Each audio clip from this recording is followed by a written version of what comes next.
My name is Dr. Barry Houlihan, Archivist at INUI Galway. I am delighted to be part of this centenary volume of essays, Reimagining Irish Studies for the 21st Century.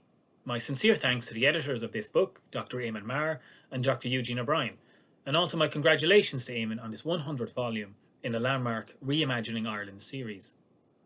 My chapter in this book is entitled Irish Studies and the Archive, Locating Memory and the Archival Space. The essay outlines the risk of and to memory and the archival space as it pertains to Irish studies broadly. Specifically, I outline examples of where the loss of memory, or conversely the exploitation of memory in archives, have been present within Irish identity and within Irish culture. I examine the meeting place between Irish studies and the archive through its various facets. This journey into the spaces of memory range from the poetry of Tom Paulin to the site-specific theatre of Anu Productions to the physical spaces of our culture, from architectural and physical heritage sites to the digital spaces of memory online. While addressing questions of digital memory, or questions of embodied memory in sites of Irish performance and Irish writing, we also encounter the intangible archive, the presence of absence of what we cannot document, but which are also part of our national memory. The essay begins with an archaeology of discarded memory, sacks of medical records discovered during construction works in Middleton, County Cork in 2009. The records dated to the 1970s and 1980s, and their careless disposal was a reminder of how our documented existence, even when at our most vulnerable through illness, are discarded without care or ethical practice. Such questions dominate much of our recent discussions around identity and belonging, the records of our identity from birth and throughout our later lives. Recent state investigations have investigated mother and baby homes, adoption practices, Magdalene laundries, child and clerical abuse, among others. And what underpins these state introspections is access to archives, access to records, and to the space of memory and experience. What is missing here is the sense of the lives of the ordinary, the anonymous, and of the vulnerable.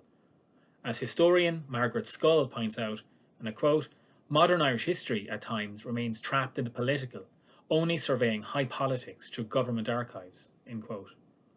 It is necessary then to uncover a counter-archive to the record that is curated solely by the state, a multifaceted archive of contemporary Irish identity. The collection of poems Strange Museum by Tom Paulin, published in 2002, comprised a number of reflections on the presence of memory and the yet absent past. Paulin's poems are populated by memories of time and places in the distant past, fragments of undocumented histories, ghostly people, and the legacies of former presents. This strange museum is a place of recovery as well as a place of encounter. And in this essay, I take Paulin's meditation on the strangeness of memory, and as a means through which to explore contemporary Irish introspection with its own past, to, as Paulin writes, pull back the curtain on that strange museum and to pull down the patriarch's monument. I further examine the spaces of Irish performance and memory, from physical to digital. I look at, in 2015, in advance to the centenary of the 1916 Rising the following year, the proposal by Sinn Féin to present a visual spectacular light show presented nightly onto the facade of the GPO on Dublin's O'Connell Street. The whole event was intended to be broadcast online to a worldwide audience. This archive of nationalist memory in the form of the architectural exterior of the GPO as a performance site was intended to be an archive of memory made digital and global, but curated through political rather than a historiographical interpretation. This then is balanced again against a 2009 proposal by the Fianna Fáil and Green Coalition Party Programme for Government, which planned to relocate the Abbey Theatre from its then current site into the physical site of the GPO itself, again assigning an ownership to the site of memory and to the performance of Irish nationalist identity and cultural memory. Within the study of Irish drama and its historiography, Melissa Serra has argued for a matriarchal lineage, a recalibration in the historic and archival lens of Irish theatre, away from a patriarchal and canonical construct. We need to look to different archives to achieve this. One of those archives is of design and scenography. The archive of Jovanik, the designer and scenographer, is a new addition to the archives at INUI Galway.